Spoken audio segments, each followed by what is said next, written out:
मेरा नाम बालकृष्ण शेट्टी है। वेल बहुत ही अद्भुत प्रस्तुति की है यहाँ बच्चों ने।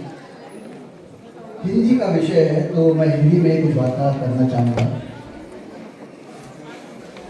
जब माता पिता और गुरु के मुख से जब अच्छे निकले शब्द आशीर्वाद का रूप लेते हैं तो ऐसे अनुभव होते हैं। जब गुरु और शिष्य के विचार एक हो जाते हैं तो ऐसे निष्पंदन का अनुभव होता है। ये एक प्रयास है कि हिंदी भाषा को विदेश में अपने कंठ में जीवित रखने के लिए, तो ऐसे प्रयास के लिए मैं उन सारे माता पिताओं को शुक्रिया अदा करना चाहता हूँ जो हर शनिवार को अपने बच्चों को इस कक्षा में भेजते हैं और उनके गुरु श्रुति कुलकर्णी के लिए एक जोरदार तालियां हो जाए। अब बहुत अच्छा काम करते हैं।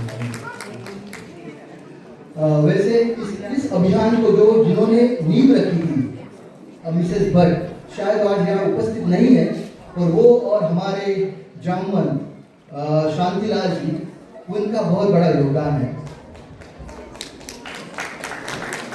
मैं उन्हें जामवन इसलिए कहता हूँ, मैंने डायनासोर नहीं कहा, मैं उनको जामवन इसलिए कहता हूँ कि हर बार वो हमें मार्गदर्शन देते रहते हैं और ऐसे ऐसे वानर चुनते हैं कि जो जहाँ जाते हैं वहाँ आग लगा देते हैं।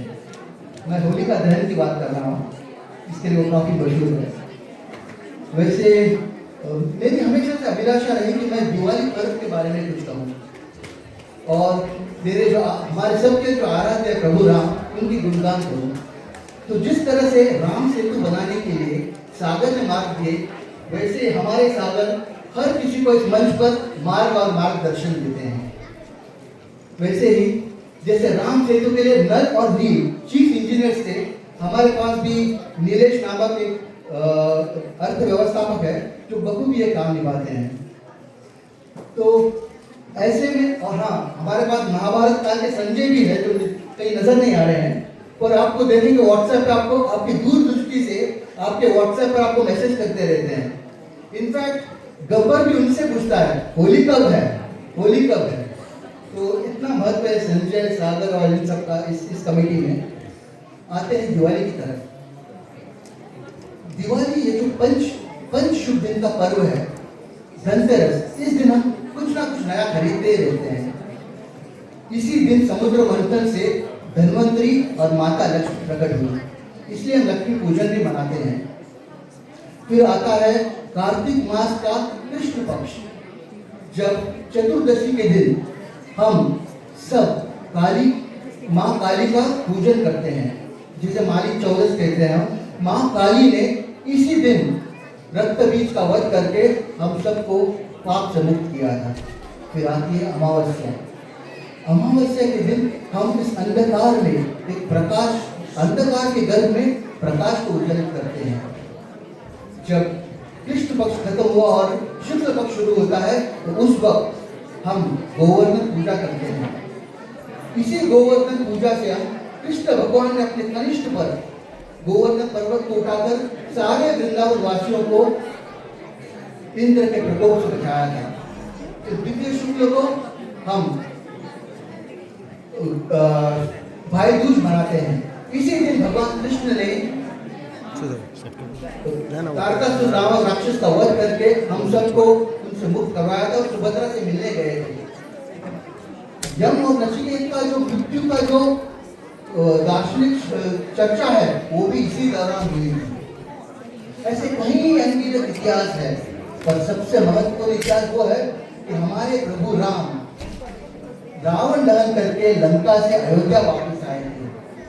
जब वो पुष्पक विमान पर उड़ रहे थे तो उन्होंने सीता मैया को बचाया। वो देखो, वो है राम सेतु जो मैंने तुम्हारे लिए बांधी। वो देखो किष्किंधा जहाँ में सुग्रीव से पहली बार मिला। वैसे ही वो उठते हुए जब मुनि भरद्वाज के आश्रम पहुंचे प्रयागराज, उन्होंने देखा अयोध्या में, दूर अयोध्या में इतनी जगमगाहट है, दीपों का उत्सव चल रहा है। ये दीप राम जी के लिए था। यही है हमारे राम की महिमा।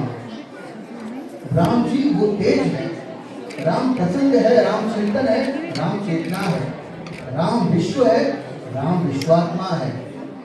तो ऐसे में एक कार्तिक ने संत कबीर से पूछ लिया, एक राम दशरथ का बेटा, एक राम घटघट में लेटा, एक राम का संत पसारा, एक राम जो सबसे न्यारा।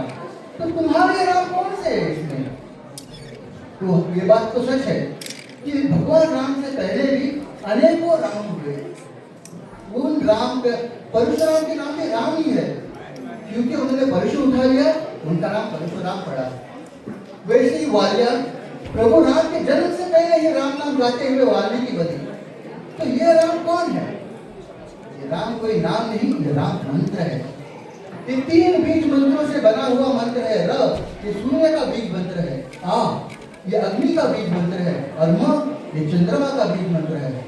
तो इन 3 बीज मंत्रों से बना है ये हमारा राम मंत्र। तो आज हम किस राम को यहाँ बुलाने वाले हैं? आज हम उस राम को बुलाएंगे जिसका नाम है रमता जोगी, जो इस मंच पर इतने गूंजेंगे कि हम उन्हें आज सोने नहीं देंगे। कौशल्या सुप्रजा रामा पूर्वा संध्या प्रवर्तते उत्कृष्ट नरसाधुला कर्तव्यम दैवमानिकम। तो आज राम जी भी हमारे साथ रहेंगे। So welcome to Diwali celebration 2025 Baijnagar Hindu समाज। Let us create an absurd energy and have a scintillating performances and that will bring everyone on your feet. So मैं आपसे विनम्र करता हूँ कि अपने त्रिकोणी में ध्यान करें और प्रभु श्री राम को स्मरण करके